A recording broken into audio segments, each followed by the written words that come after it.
I'm live. Hello, everybody. I am about, what am I? 4 minutes late. I suddenly got in a bit of a tiz with StreamYard because they put all these banners on the screen and I did not want loads of banners.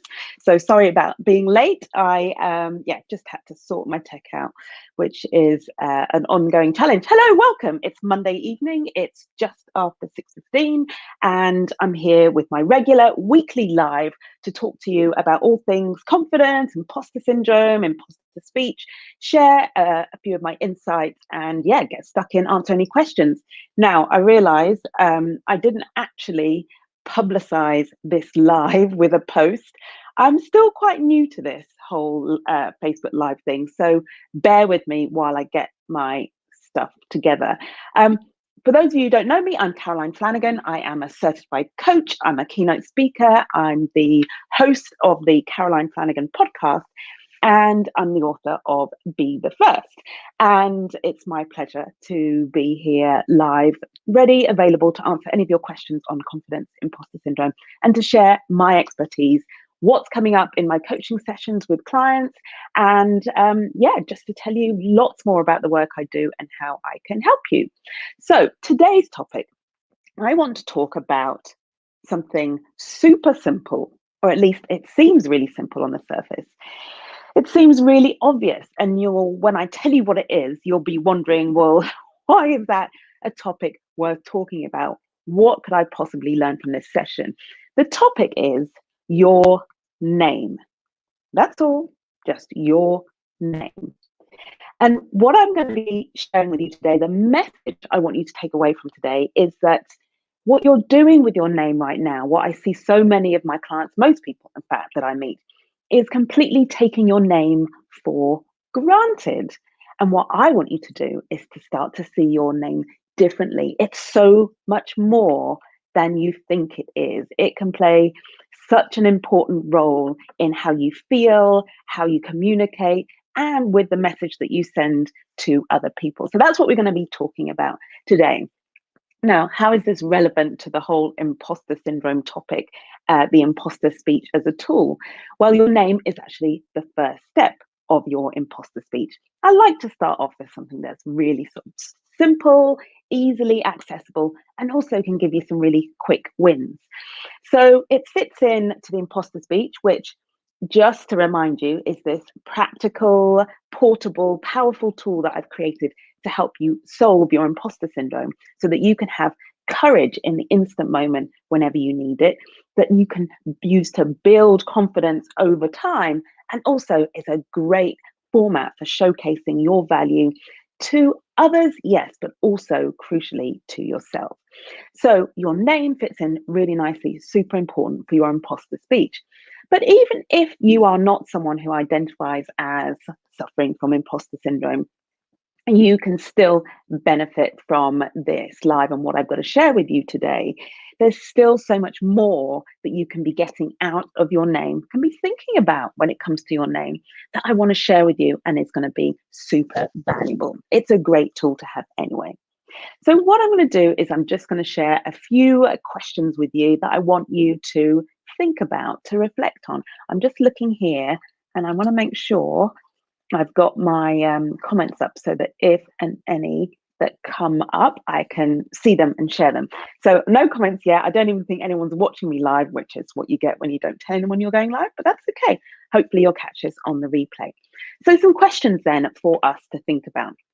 And the first question is really to just take a step back and ask yourself, well, when do I use my name? Like, why do I use my name? And if you think about it, it's really obvious, right? We use our name to identify ourselves. Yeah, we introduce ourselves to somebody and we identify ourselves by using our name.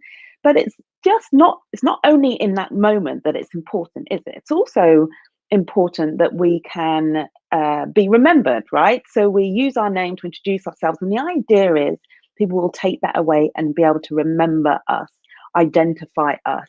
When they hear our name, remember having met us. So it serves an important purpose that goes beyond the moment in which you use it, right? So it's showing that maybe then in how we communicate it, we need to have in mind that we want to be remembered, okay?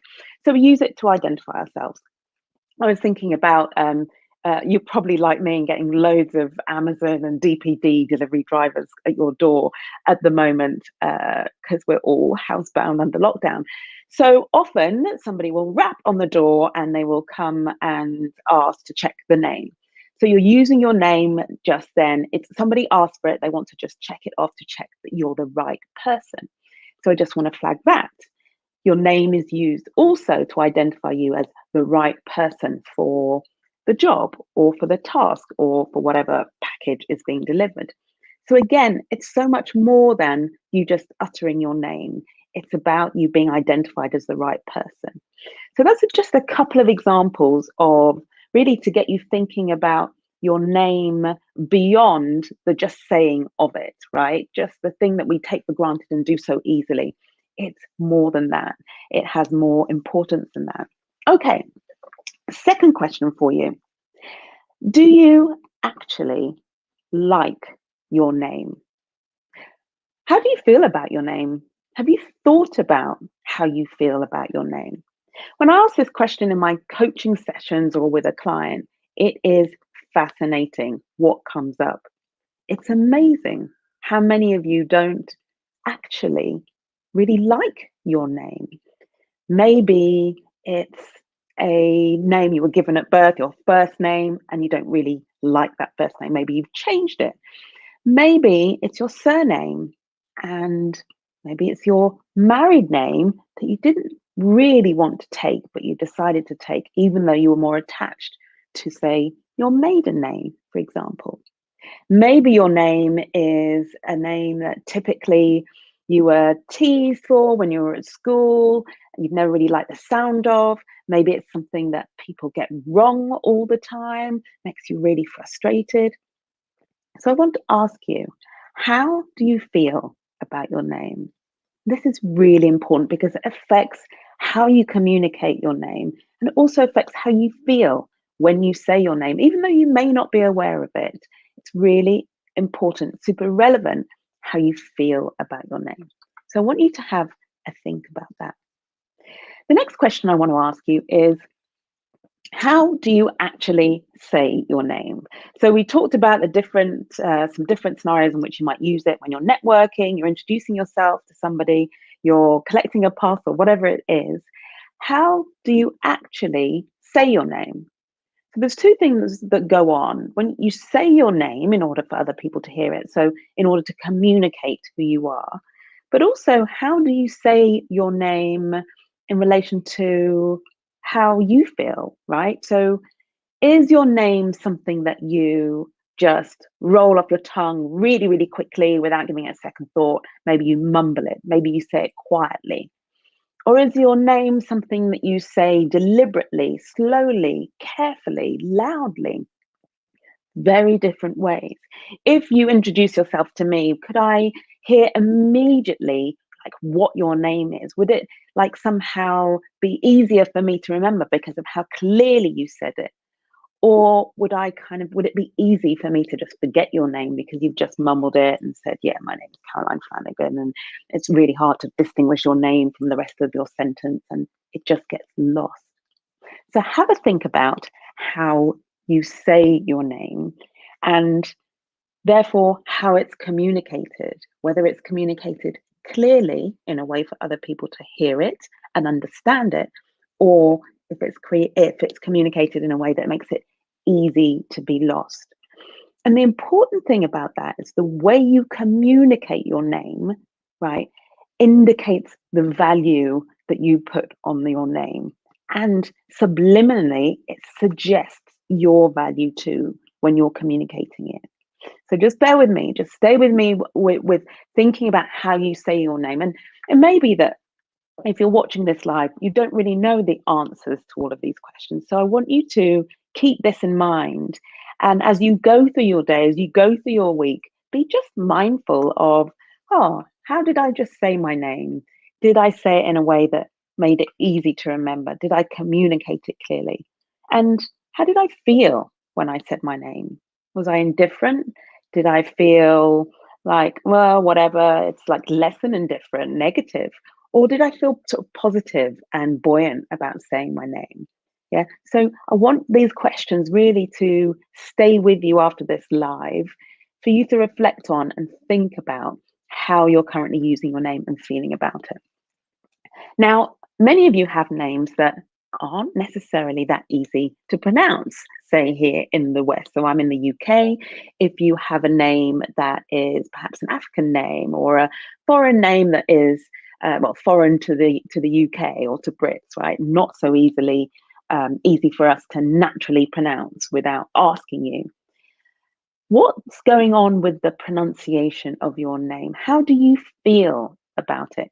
My guess is you probably have the experience where some people get your name wrong. And in that case, how do you feel when others get your name wrong? Do you find it infuriating, as one of my clients was explaining to me recently? Does it wind you up? Do you feel that it shows a lack of respect and find yourself frustrated with why they don't make the effort to pronounce it correctly? Or are you more relaxed? Are you able to recognize that it might be a hard name for people to pronounce and you take it all in your stride? How important is it to you that your name be pronounced correctly?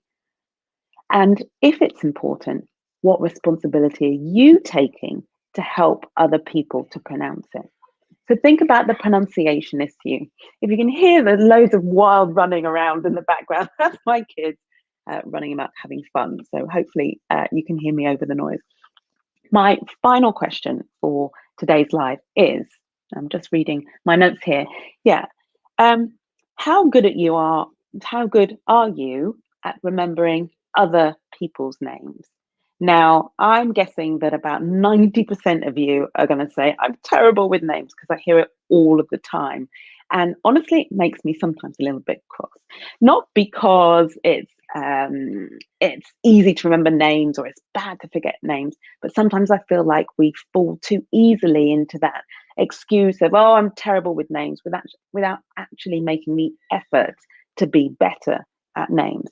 And the reason why it's important is not because of the other person whose name it's nice for you to remember. Remember, this particular live, we're focusing on you and how you use your name. But I feel that actually, the more in tune you are with your own name, how you communicate it, the better you are at hearing your way of saying your name and being intentional about how you say it, the better able you will be to hear other people's names, to ask them to repeat it if they mumble it and you don't hear it correctly, to ask their help in pronouncing it if it's not easy or obvious for you. So your awareness around your own name is really going to serve you if you are someone who struggles with remembering other people's names. All right, so a few tasks then for you to take away. First of all, those questions, I hope they'll sit with you. What I might do is just type them into the comments underneath this live so you can see them and keep them in mind. But then some tasks for you to take away to help you to take better ownership of your name so that you can use it in a way that gives you a boost, makes you feel more confident when you use it, and also communicates more of your value to other people. So the first task, and it's probably the most important, you have to learn to love your name. Now, if you're indifferent to your name, then this is a relatively easy step. It just involves really thinking about your name and consciously deciding you're going to love it. If you don't like your name, if you struggle with it for some reason, then there's a lot of work to be done there around getting yourself to a place where you can embrace it and it feels like an important part of your identity.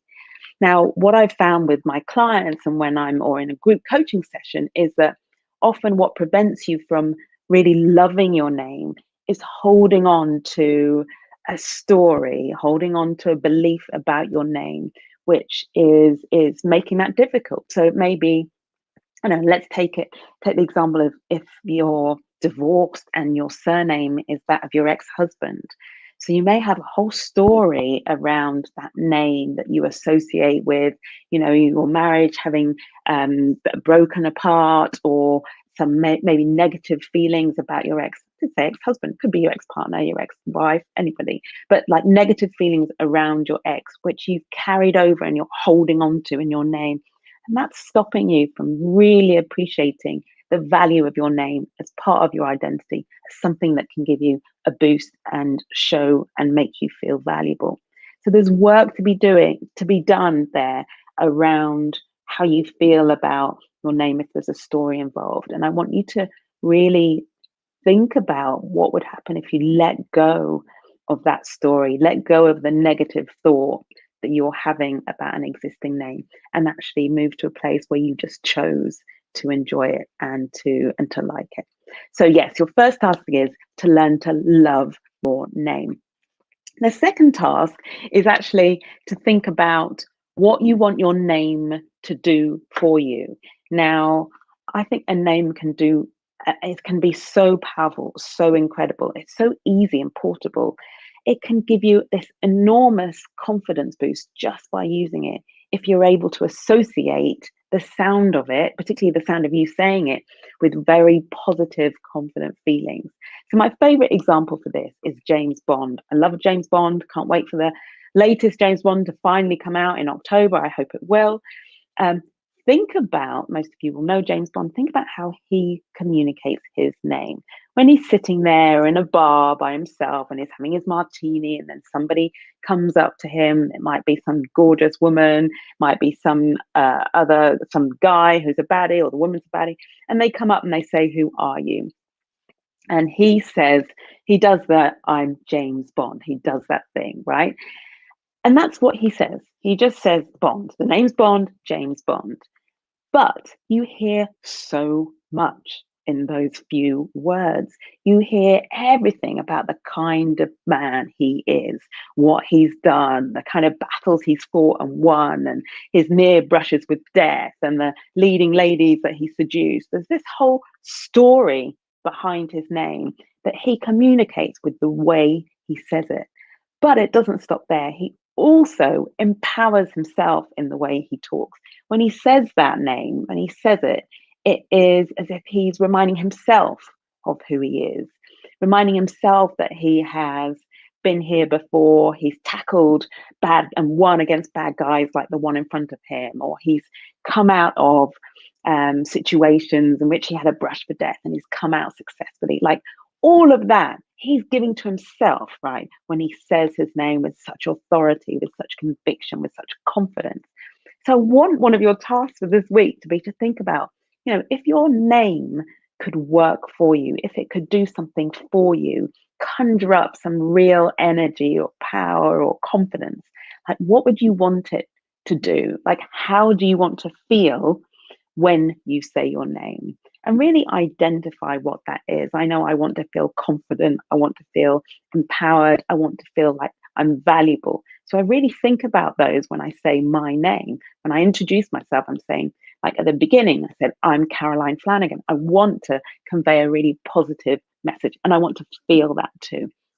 So have a think and choose what you want your name to do for you. My third task is actually an extension of the whole James Bond idea, which I hope you'll love. Right. So I want you to get really comfortable and good at saying your name. And the way you do that is I want you to, in the morning and in the evening, I want you to greet yourself every morning and every night. I want you to say, "Good morning, Caroline." I would say, "Good morning, Caroline Flanagan." I want you to say it in the mirror. Say it lots of different times, different ways. Practice saying it until you find a way of saying it and enunciating it and pronouncing it, emphasizing different parts of it in a way that you really like. So I could say, "My name is Caroline Flanagan," or "My name is Caroline Flanagan." Don't like any of those. "My name is Caroline Flanagan." Yeah, I love saying my name with that emphasis in that place. And that's come through practice and testing the way I'm saying it to find a way that makes me feel good, that gives me that boost. So practice saying your name, James Bond your name, say it in the mirror, spin around, have a fake gun if you like, pretending that you're James Bond, give yourself a wink in the mirror. I always think you should make this exercise really fun, but really, why not? Have some fun. It's lockdown. We need a bit of fun right now. So practice saying your name, get really familiar with it, get really good at saying it clearly and boldly, like you mean it. And then finally, if you are someone whose name may be difficult to pronounce. And by the way, you might not think it's difficult to pronounce, but if other people clearly struggle with pronouncing it, then I want you to take ownership of the pronunciation of your name. I want you to take responsibility for helping other people to pronounce it correctly. And how you do that is by, well, you help them, right? You explain. So if you could try finding something that your name rhymes with and using that when you introduce yourself to help someone to pronounce it. You could try, it's a bit like saying this, but not quite. There are all sorts of different things you could do to help someone pronounce your name correctly. The important thing is I want you to see it as your job to help other people to get it right, not be in this position where you're hoping other people are getting it right and then quick to perhaps be offended or frustrated if they get it wrong. So those are my tasks for you this week. I've given you lots of questions to think about when it comes to your name. I've given you some tasks to do. And I hope you're going to play around with that and see how it feels. Make sure you send me a message, put some comments below. Let me know what you think about this whole name idea. Something so simple, but actually can be so powerful and useful to you, but giving you that boost, like building your confidence when you need it, and showcasing your value. So, call to action. Put some quotes, some comments, some feedback down below. If there's somebody that you know who you think might be interested in this, who you know gets a bit frustrated about their name or mumbles their name or isn't quite confident when they say their name, why don't you share this live with them or invite them into the Imposter Speech Facebook group? It would be great to have them. I'd love to welcome them. And then lastly, if you want to hear more about this, I think it's episode 81 of the Caroline Flanagan podcast. It's on iTunes, Spotify, all of those places. Why not go over, have a listen, and you can hear more, think a little bit more about your name and see if there's any work that you want to do in that area that could really make a difference for you. That's it from me. I'm Caroline Flanagan. I'm signing off. It's been wonderful to serve you. I hope you enjoy this on the replay. I will be back next Monday at 6:15, and I may even put up a post to let you know I'm going live. Thanks again. Speak to you soon. Bye.